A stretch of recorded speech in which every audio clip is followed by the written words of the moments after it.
할렐루야. 하나님의 은혜가 예배한 이웃 가운데 가득하기를 주님의 이름으로 축원합니다.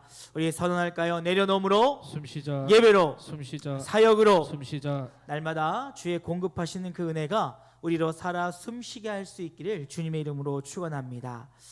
여러분, 성경을 보면 하나님께서 극도로 싫어하시는 것이 있습니다. 그것은 바로 우상 숭배입니다.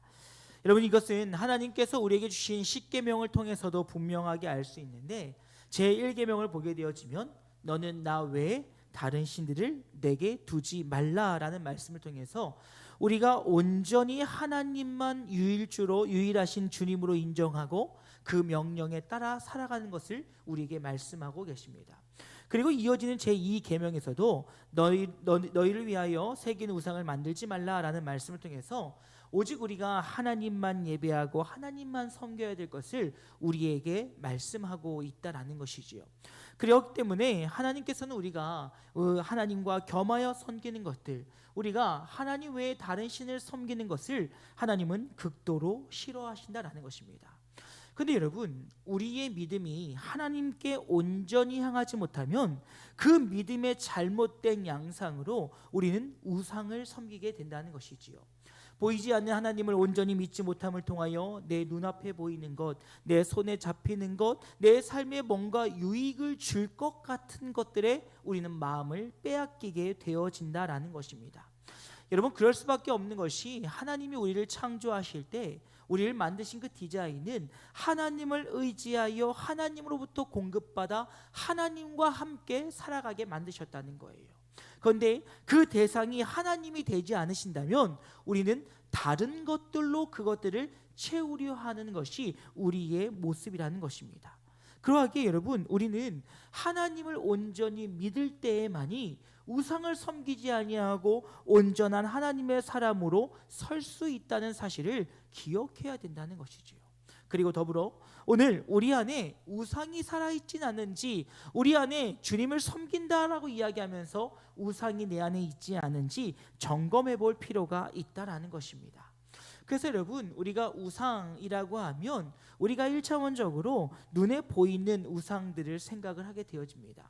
그래서 여러분, 성경을 보게 되어지면 대표적으로 금송아지, 몰렉, 아세라, 바알, 다곤 이런 등과 같은 이런 우상들을 만들어 섬기기도 하고, 또 때로는 왕들이 자신의 왕권을 강화하기 위해서 자신을 신상화하여 만들어 그것들을 섬기게 하는 것을 보게 되어집니다.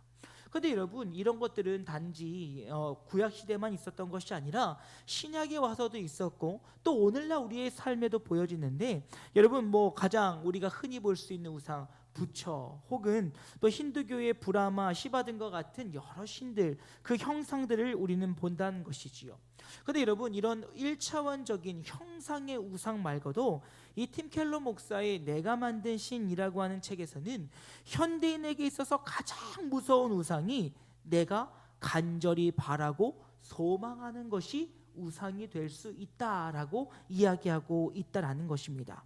그러기에 여러분, 우리가 물질을 사랑하는 것, 명예와 권력들 사랑하는 것, 여러분, 이것들이 하나님보다 앞서는 순간 그 모든 것들은 우리에게 우상이 될 것이요, 그로 인하여서 우리는 하나님이 기뻐하시지 않는 삶의 모습으로 살아가게 되어 있다라는 것이지요. 그러기에 여러분, 날마다 우리는 정말 내가 하나님만 사랑하고 있는지, 정말 내가 하나님만 의지하고 있는지 우리는 바라볼 수 있어야 된다는 것입니다. 여러분, 지난 주일날 말씀 기억하십니까? 제가 저희 딸의 시험을 앞두고서 아빠로서의 간증을 잠깐 했었습니다. 그 설교를 여러분, 참 재밌는 건 우리 교회 설교는 우리 교회 말고 다른 교회 성도들이 많이 보는 것 같아요. 이번 주에도 어느 목사님을 딱 만났는데 그 얘기 하시더라고요. 사모님께서 설교를 들으면서 내 마음 같았다라고 그러시는 거예요. 자기도 하나님께 사모님도 자신의 자녀들을 하나님께 내어 맡겼지만 수능 때가 되어지고 또 중요한 결정이 되어질 때는 동일한 마음을 품는 것을 경험하게 되었다라는 것입니다. 그러다 보니 오직 하나님 한 분만을 사랑하며 오직 하나님만을 섬겨야 됨에도 불구하고 우리는 어느 순간에 이르면 보이지 않는 하나님이 아니라 눈에 보이는 우상을 섬기려 할 때가 있다라는 것입니다. 그러기에 여러분, 오늘 성경은 우리에게 너희 안에 하나님의 일을 하는 것은 무엇이냐? 다름이 아니라 하나님을 믿는 것이다 라고 우리에게 이야기하고 있는 것을 볼 수가 있습니다. 즉 여러분, 우리가 하나님만을 사랑하고 하나님만을 섬기며 하나님만을 의지하기 위해서는 가장 먼저 하나님을 온전히 바로 믿어야 됨을 기억하실 수 있기를 주님의 이름으로 축원합니다. 여러분, 오늘 본문 말씀 보십시오. 28절 쉬운 말 성경으로 보면 이렇게 얘기합니다. 그러자 사람들이 예수께 물었다. 우리가 어떻게 해야 하나님께서 원하시는 일을 할 수 있습니까? 라고 이야기하고 있어요. 여러분, 지금 예수님께 질문하는 이들의 그 관점은 어디에 있냐면, 내가 무엇을 행해야만, 내가 무엇을 하는 것이 하나님이 원하시는 모습입니까? 라고 질문하고 있다라는 것이지요. 여러분, 우리는 일반적으로 하나님을 섬긴다라고 하는 것은 어떠한 일을 하는 것이다 라고 생각을 하게 되어진다는 것입니다. 그러다 보니 하나님을 기쁘시게 하는 일을 내가 무엇인가 행함을 통하여, 행위를 통하여 드러내기를 원한다라는 것이지요. 여러분, 오해하지 마십시오. 행함이 없어도 된다라고 하는 말은 아닙니다. 하지만 여러분, 성경에서 말하는 행함은 무엇이냐면, 하나님을 온전히 믿어 내 삶에 부어주신 하나님의 은혜에 대한 반응이라는 것을 여러분 잊지 않기를 주님의 이름으로 간절히 부탁드립니다. 여러분, 행위가 우리의 목적이 되거나 이유가 되어진 것이 아니라, 행위라고 하는 것은 하나님께서 내 삶에 부어주신 그 은혜에 대한 반응이라는 거예요. 주님께서 나를 구원하셨으니, 주님께서 나에게 은혜를 주셨으니, 주님께서 나를 선택하여 주셨으니, 그 은혜에 감격하여 내가 헌신하고 주님을 위해 나아가며 주님을 위해 살아가며 행함으로 내 선함들을 드러내야 된다는 것이에요. 그런데 오늘 사람들이 집중하는 바는 어디에 있습니까? 예수요, 내가 무엇을 해야 됩니까? 내가 무엇을 하면 하나님의 일을 하는 겁니까? 라고 삶의 행위에 집중되어 있다는 거예요. 여러분, 이러한 신앙생활이 얼마나 괴롭고 고된 줄 아십니까? 왜냐하면 이 삶이 고되고 어려운 일은 행함이 믿음에 대한, 주신 은혜에 대한 반응이 된다면 자연스럽게 일어나는 것인데, 은혜는 없이 이것만 하려고 하니까 소모되는 거예요. 지치는 거예요. 불안한 거예요. 힘든 거예요. 어려운 거예요. 그러니 여러분, 이것이 무엇으로 이어지냐면 신앙생활의 두려움으로 이어질 수 있다는 거예요. 내가 장로가 되면 뭘 해야 되는데, 내가 권사가 되면 뭘 해야 되는데, 내가 직분을 맡으면 내가 뭘 하게 되어주면. 그래서 여러분, 11월달 12월달 제가 말씀드렸지요. 저 만나자고 하는 거 저 별로 안 좋아해요. 제가 1월부터 10월달까지는 만나는 거 좋아합니다. 그런데 11월달부터 직분자들이 절 만나자고 하면 얘기가 뻔하거든요. 목사님, 저 내년에는 좀 쉴게요. 내년에는 좀 내려놓을게요. 별로 안 좋아해요. 11월달부터는 저 찾지 마십시오. 왜 그렇습니까? 우리 안에 신앙에 대한 부담감이 있기 때문에 이 일들이 힘든 거예요. 하지만 우리가 주의 은혜를 받아 주의 공급하심에 반응이 되어진다면, 내 힘으로 하는 것이 아니라 하나님이 주신 은혜로 성령이 내 안에 역사하심으로 그 일을 하기 때문에 우리는 어렵지 않을 수 있다라는 것이지요. 그런데 여러분, 오늘 그들의 질문은 내가 무엇을 해야 됩니까? 내가 무엇을 할 때, 내가 무엇을 해야만 이라는 질문을 하고 있어요. 근데 여러분, 이에 대한 예수님의 대답은 무엇입니까? 29절 말씀 다시 한번 읽어드릴게요. 예수님께서 대답하셨다. 하나님께서 보내신 일을 믿으십시오. 그것이 곧 하나님의 일을 하는 것입니다. 여러분, 예수님이 뭐라고 얘기하세요? 너희가 하나님의 일을 하는 것은 바로 무엇이냐? 예수 그리스도를 보내신 그 하나님이 보내신 예수 그리스도를 믿는 것이 너의 일이라는 거예요. 다시 말해서 너희의 구원에 철저하게 하나님을 신뢰하고 너희의 인생의 주관자가 하나님 되심을 믿고 하나님이 너희의 인생을 이끌어 가심을 철저하게 믿는 자들, 그 자들이 진짜 하나님의 일을 하는 것이다 라고 이야기하고 있다는 거예요. 그렇죠, 여러분? 하나님에 대한 믿음이 온전한 자는 앞서 이야기했던 것처럼 행위는 은혜의 반응으로 나오기 때문에 어렵지가 않아요. 그런데 내 힘으로 내가 억지로 그 일들을 하려고 하니까 할 수 없는 내 상황이 너무 힘들고 어려워지게 된다라는 것입니다. 여러분 생각해 볼까요? 뭐 예를 들어 가장 비근한 예로 전도지요. 여러분 전도 얼마나 힘듭니까? 저도 앞에서 이렇게 전도하라고 설교하면서 설교한 주에는 어떻게든 나가서 전도하려고 무지하게 노력하고 있습니다. 근데 여러분 전도하는 게 그렇게 쉽지가 않아요. 저도 지난주에는 주머니에 이 전도지 몇 개 넣고 다니면서 좀 나눠주려고 노력을 해봤는데 정말 쉽지 않아요. 이 추워가지고 온몸 싸맨 사람들 손 꺼내게 하는 것도 어렵고요. 예, 만나게 하는 것도 어렵고요. 제가 오늘은 좀 힘을 얻었어요. 저희 첫째 아이 그 같은 학년 아이들이 그 고3이 되면서 정신이 들었는지 기도회를 하더라고요.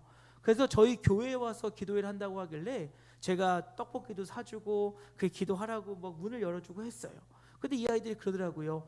니네 아빠 너무 멋있다. 잘생겼다. 얼마나 용기가 나던지요. 예. 너네 아빠는 왜 이렇게 젊어? 우리 아빠는 주름이 많은데 얼마나 희망적인지요. 예. 이제 얼굴 갖고 나가도 될 것 같아요. 근데 여러분 우리가 나갈 때 누군가와 대화를 한다는 것, 누군가의 마음을 열게 하는 것 쉬운 일 아니지요. 그러다 보니까 어떻게 됩니까? 자꾸 우리의 방향성이 어디를 향하게 되냐면 전도를 해서 교회에 앉히는 것에 방향성이 맞춰져요. 그러니까 어떻게 되냐면 계속 전도를 했는데 내 이름으로 한 명도 등록을 못하면 실망하는 거예요. 실족하는 거예요. 아, 내가 그렇게 전도를 했는데 왜 한 명도 안 올까? 근데 여러분 우리의 방향성은요 누군가를 등록시켜서 앉아놔서 내 업적을 올리는 게 우리의 방향성이 아니라 우리의 방향성은 하나님의 복음을 전하는 것에만 두면 되는 거예요. 우리가 복음을 전하면 그 복음에 대한 열매는 하나님이 거두시는 거지 우리가 자꾸 그 열매를 거두려고 하니까 못 거두니까 실족하고 실망하고 낙심해서 그 실패가 몇 번 반복되어야 되니까 에이 전도 안 해. 뭐 해봤자 뭐해. 그거 나가서 전도지 돌린다고 누가 오나? 그거 나가서 뭐 좀 한다고 해서 누가 와? 이렇게 되는 거예요.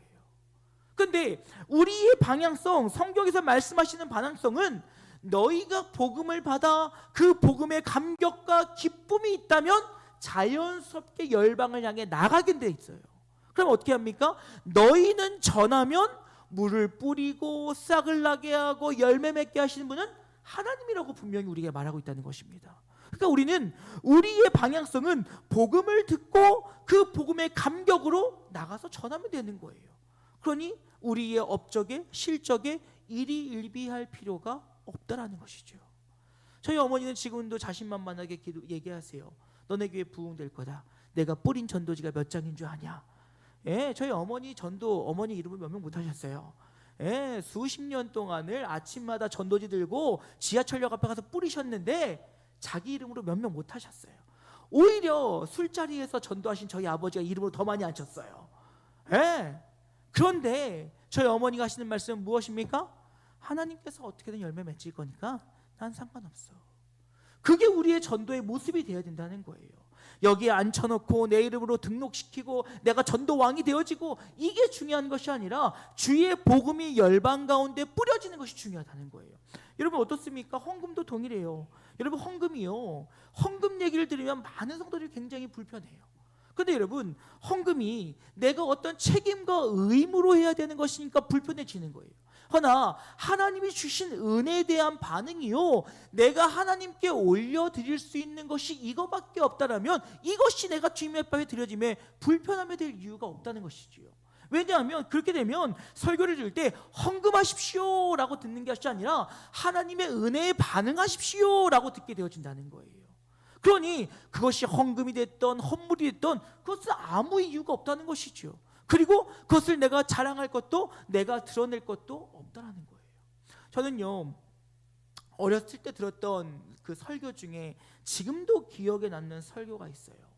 그 설교는 무엇이냐면 한 할머니께서 노점에서 고등어를 파는 장사를 하시는데 장사가 잘 되지 않을 때에는 헌금을 드릴 것이 없으셨다는 거예요. 그래서 한 주간은 비도 오고 뭐 이렇게 해가지고 정말 생선 한 마리를 팔지 못하셨대요. 그래서 이분이 할 수 있는 유일한 것은 내가 띄어온 이 고등어밖에 없어서 고등어 3마리를 종이에 싸서 그 성미암 위에다가 올려놓으셨다고 합니다. 그러면서 그 목사님이 뭐라고 하시냐면, 이보다 더 귀한 헌금이 어딨냐고, 이보다 더 귀한 삶의 고백이 어딨냐고, 내가 주님께 드릴 것은 없으니 내가 이것을 다하여 내가 할 수 있는 모든 것을 다하여 주님께 드리는, 그러면서도 하나님께서 한 주간 나의 건강을 지켜주심을 감사합니다, 하나님께서 나의 삶을 인도하심을 감사합니다라고 하는 그 고백이 있을 때 그 예물이 복되고 귀한 것이라고 이야기하시면서 그 과부의 그 2렙돈에 대한 설교를 들었던 것이 지금도 기억에 남습니다. 맞아요.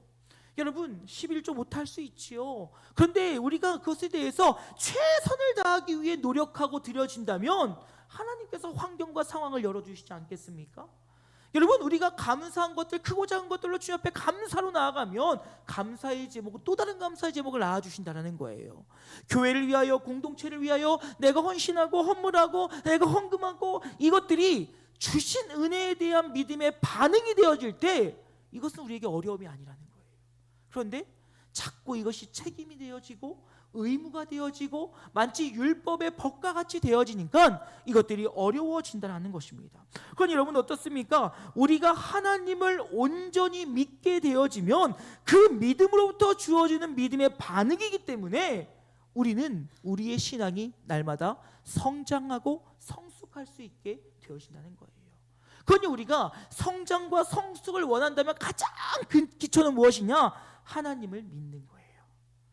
하나님이 나의 구세주 되시며 하나님이 나를 구원하셨으며 하나님이 천지만을 창조하시고 그가 나를 섭리하셨으며 예수 그리스도를 통하여 우리를 구원하셨고 성령이 오늘 나와 함께하고 계신 이 모든 것을 철저히 믿을 때 우리의 신앙의 성장들이 일어나게 된다는 겁니다. 그건 여러분 히브리서 11장 6절 뭐라고 얘기합니까? 믿음이 없이는 하나님을 기쁘시게 하지 못하나니.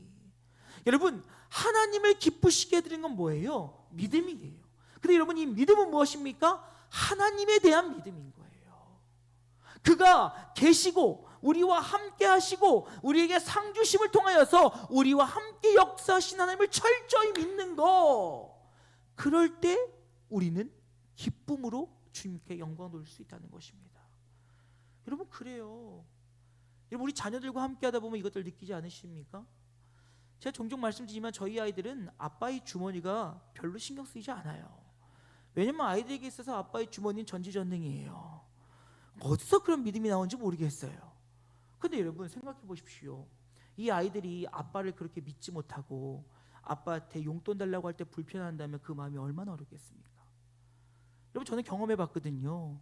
아이들이 아빠 주머니가 없는 것을 알고서 얘기하는데 되게 불편해하는 그 표정, 여러분 눈물 없이는 볼 수가 없어요.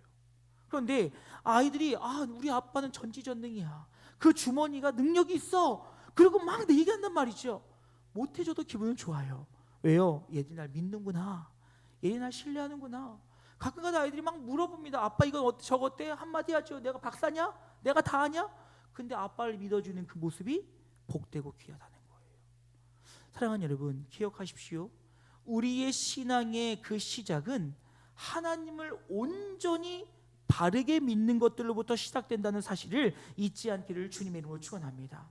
그 가운데 두 번째로 우리는 우리 마음속에 새겨있는 우상들을 제거할 수 있어야 된다는 것입니다. 여러분, 앞서서 이야기했던 것처럼 우리는 눈에 보이는 우상들은 잘 제거합니다. 그래서 물질에 대해서도 항상 경계를 하려고 하고요, 눈에 보이는 우상단지에 대해서 우리는 붙들려 있지 않으려고 합니다.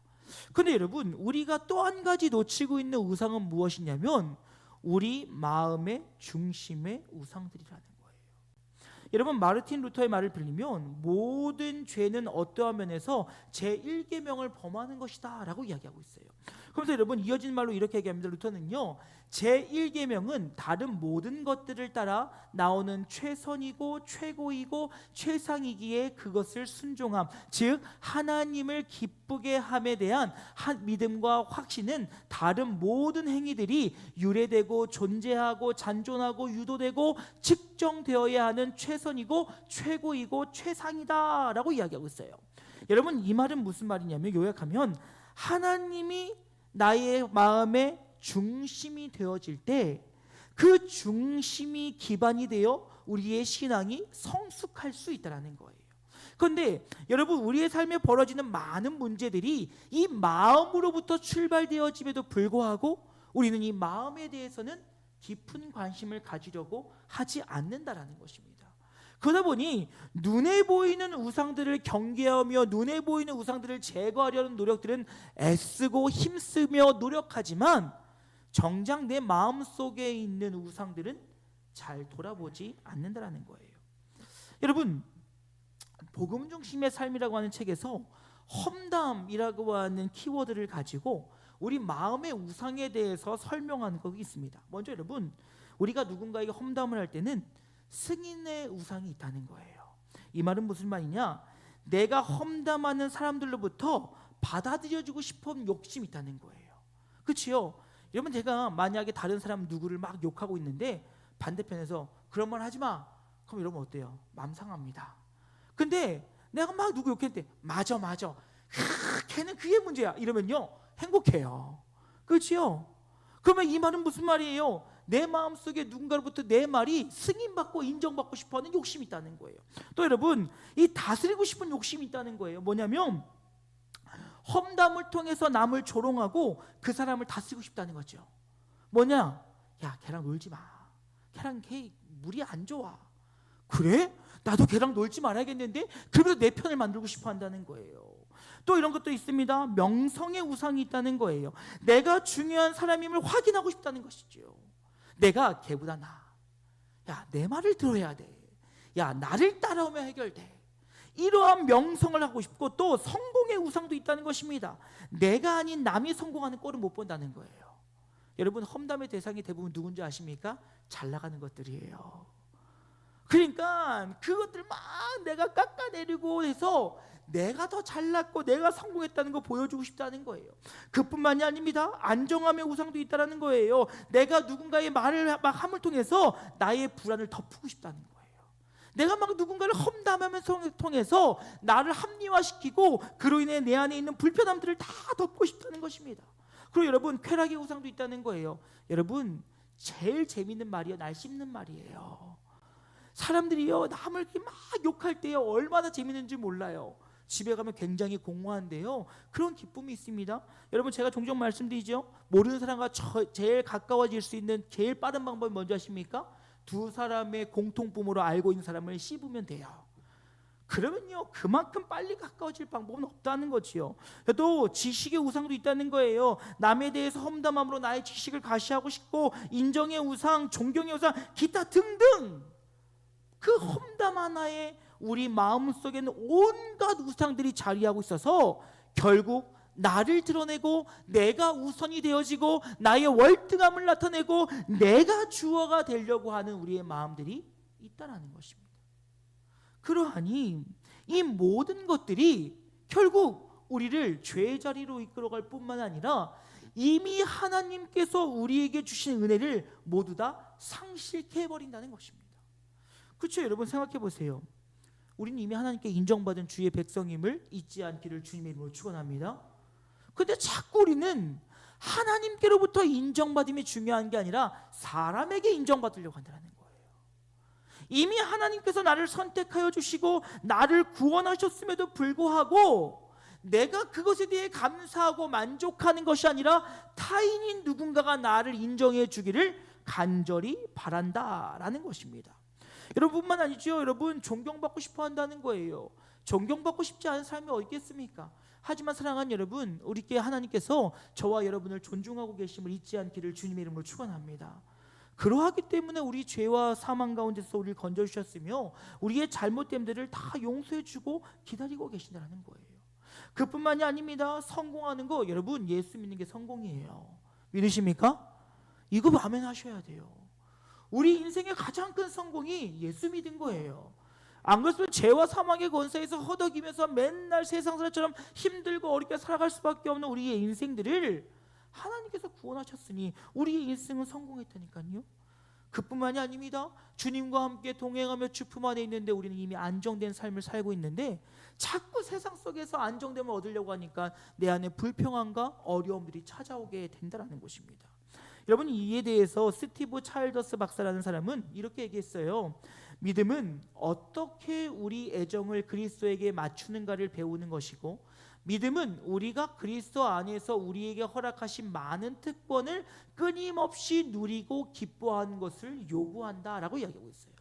여러분, 하나님을 이렇게 믿는다는 것은 바로 무엇입니까? 하나님을 믿는다는 것은 그리스도께로 나를 맞춰가는 과정이라는 거예요. 나에게 그리스도를 맞추는 것이 아니라 그리스도에게 나를 맞춰가는 과정이라는 것이죠. 왜요? 그리스도가 옳으니까요. 왜요? 그리스도가 맞으니까요. 그러니까 나에게 그리스도를 갖다 맞추려고 하는 것이 아니라 그리스도의 말씀에, 그것의 절대 진리에 우리를 갖다 맞추는 거라는 거예요.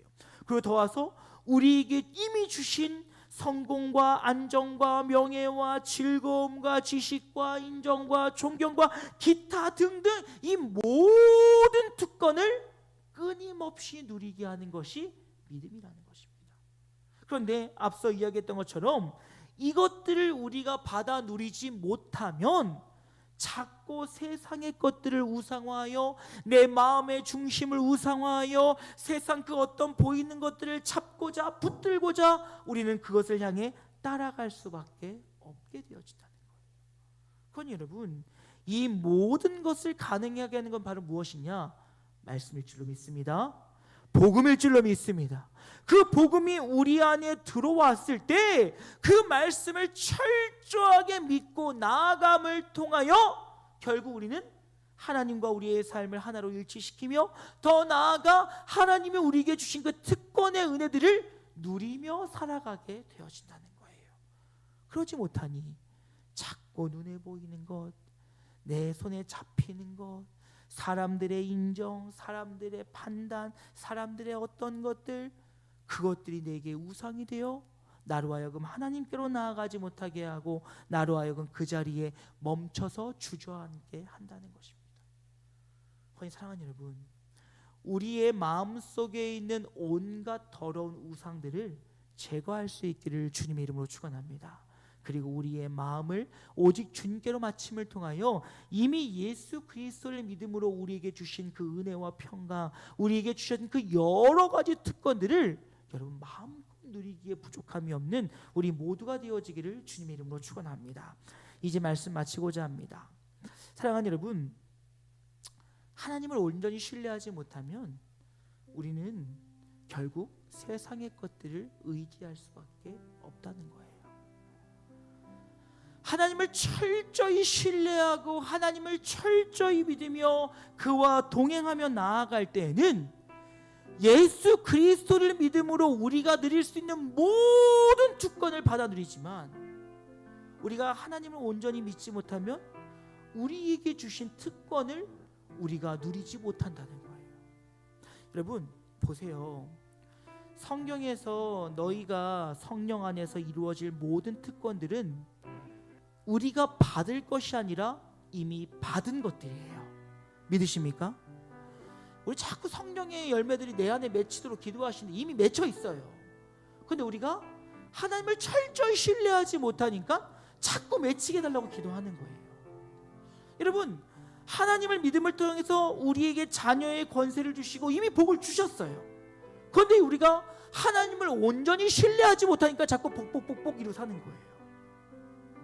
우리가 이미 예수를 믿음을 통해서 십자가의 사건을 통해서 주의 그 구속의 은혜를 통해서 주님께서 우리에게 주실 것들은 이미 나의 소유가 되었다는 거예요. 그렇다면 여러분, 복음을 누리는 자들의 삶의 모습은 무엇이냐면 그 주신 은혜를 마음껏 누리며 살아가는 거예요. 그 주신 자유, 기쁨, 평안, 그 사랑, 능력, 권세, 권능, 힘이 다 주셨다는 거예요. 그런데 그것을 깨닫지 못하고 믿지 못하니 자꾸 세상의 물질, 세상의 권세, 세상의 힘, 내 마음의 평안, 내 마음의 어떤 것들, 내 마음의 것들, 인정함들, 존중받는 것들, 존경하는 것들, 기타 등등등등, 이 모든 것들을 우상 삼아 내가 내 인생의 주인이 되고자 살아가고 있다는 것입니다. 그러니 괴롭지요. 그러니 힘들지요. 자꾸 내 힘과 내 의지로 하려고 하니까 신앙생활이 어려울 수밖에 없는 거예요. 여러분, 때로는 힘들고 어려울 때도 있지요. 그 역시 하나님의 은혜임을 고백하며 나가면 또 그 시간에 주시는 은혜가 있는 거예요. 여러분, 또 기쁘고 감사할 일이 있지요. 그때 우리가 너무 오마방자하지 아니하고 하나님 앞에 겸손히 기뻐하며 즐거우며 누리면 되는 거예요. 근데 자꾸 우리의 것들로, 우리의 힘으로, 우리의 능력으로 하려고 하다 보니까 아무 힘도 없는 우리가 그것을 하려고 하니까 괴롭고 힘들 수밖에 없는 거예요. 근데 복음이 우리에게 임하였고 그 복음이 우리에게 능력이 되어지며 그 복음이 내 삶을 이끌어갈 때 결국 우리는 주님께서 우리에게 주신 그 모든 특권을 받아 누리는 삶을 살게 된다는 것입니다. 그러니 오늘 예수님 뭐라고 얘기합니까? 뭐 하려고 하지 말고 잘 믿어. 잘 믿어. 잘 믿으면 성경에서 말하는 믿는 자의 삶의 모습이 잘 너의 삶이 되는 거야. 잘 믿어. 잘 믿으면 너가 애쓰지 않아도 죄의 자리를 떠나게 되어 있어. 잘 믿어. 잘 믿으면 애쓰며 수고하지 않아도 너의 필요를 아시는 주께서 채워주시는 거야 라고 오늘 예수님이 우리에게 말씀하시다는 거예요. 여러분 기억하세요. 우린 예수 잘 믿어야 돼요. 예수 믿는 척하면 안 돼요. 뭐 교회 많이 나온다, 뭐 어쩐다 물론 중요하겠지요. 하지만 그것이 우리의 예수를 잘 믿는 기준이 될 수는 없다는 거예요. 그렇거든요. 저도 어렸을 때 교회가 그냥 좋아서 열심히 다녔어요. 교회 가면 이쁘는 날들도 많았고요. 교회 가면요 멋있는 먹을 것도 많이 줬었고요. 교회 가면요 어른들이 아우 착하다고 칭찬 많이 줘서 그냥 교회가 좋았어요. 주님을 인격적으로 만나고 주님이 내 삶의 전부임을 고백하기 전까지 얼마나 그럴 수 있다니까요. 그러니 그것이 우리의 참된 믿음이라고 착각하면 안 된다는 거예요. 사랑하는 여러분, 소망합니다. 우리의 모든 우상들을 다 내려놓고 예수 잘 믿읍시다. 그것이 오늘 우리가 해야 될 일이에요. 다른 거 다 필요 없어요. 예수 잘 믿으면 돼요. 그러면요 예배 자리 나오는 게 왜 불편하겠어요? 내 삶의 가장 우선이 예배가 되어지는 순간 예배 자리 나오는 게 불편해지지 않아요. 그냥 내 일정을 짤 때 예배가 우선이니까 그게 제일 우선이 돼 있는 거예요. 헌신하고 봉사하는 게 왜 어려워요? 하나님이 나에게 구원하시고 나를 부어주신 그 은혜가 감사해서 주님께 내가 드릴 것 이거밖에 없습니다 라고 고백하는데 내가 그렇게 할 수 있는 것이 얼마나 큰 은혜이고 감사입니까? 그럼 헌신과 봉사가 불편함이 아니라 감사와 기쁨으로 변하는 거예요. 이 모든 것들이 뭘로 시작합니까? 예수를 믿는 것으로, 하나님을 온전히 믿는 것으로. 그렇게 사랑하는 여러분, 소망하는 것, 우리 안에 온갖 우상들을 제하여 버리고 오직 예수를 잘 믿음으로 그 믿음의 반석 위에서 성장하고 성숙하여 날마다 주님께는 영광 올려드리며 우리에게 부어주신 하나님의 은혜의 풍성함을 받아 누리는 우리 모든 영지가족들 되어질 수 있기를 주님의 이름으로 축원합니다. 우리 이 찬양으로 설교 마무리했으면 좋겠어요. 아버지 당신의 마음이라고 하는 찬양입니다. 아버지의 마음 알아 그 뜻 가운데 살아가게 하시고 아버지의 마음 가운데 날마다 주의 뜻을 이루길 소망한다는 마음을 가지고 함께 찬양하시고 기도함으로 말씀 마치도록 하겠습니다. 아버지 당신의 마음이 있는 곳에 나의 마음이 있기를 원해요. 아버지 당신의 눈물이 고인 곳에 나의 눈물이 고이길 원해요. 아버지 당신이 바라보는 영혼에게 나의 두 눈이 향하길 원해요. 아버지, 당신이 울고 있는 어두운 땅에 나의 두 발이 향하길 원해요. 나의 마음이 아버지의 마음 알아. 내 모든 뜻 아버지의 뜻이 될 수 있기를 나의 온 몸이 아버지의 마음 알아. 내 모든 삶 당신의 삶 되기를 나의 마음이 아버지의 마음 알아. 내 모든 뜻 아버지의 뜻이 될 수 있기를 나의 온 몸이 아버지의 마음 알아. 내 모든 삶 당신의 삶 되기를. 사랑하는 여러분, 이 시간 함께 기도했으면 좋겠습니다. 하나님, 우리 안에 있는 모든 우상들 다 제거해버리게 하시고 오직 하나님을 잘 믿게 하여 주시옵소서. 하나님만 나의 생명 되어시며 나의 구원자 되어주시고 주님만이 나의 인생의 전부 되어짐을 철저히 믿음으로 나아갈 때 그 믿음의 반석 위에 성장하게 하시고 성숙하게 하시고 또 그에 대한 반응으로 이 땅 가운데 합당한 주의 백성의 삶을 살아가는 우리가 되어지기를 원한다라고 우리 주의 이름 한번 크게 부르고 말씀 생각하시며 함께 기도하기를 원합니다. 기도하시겠습니다. 주여.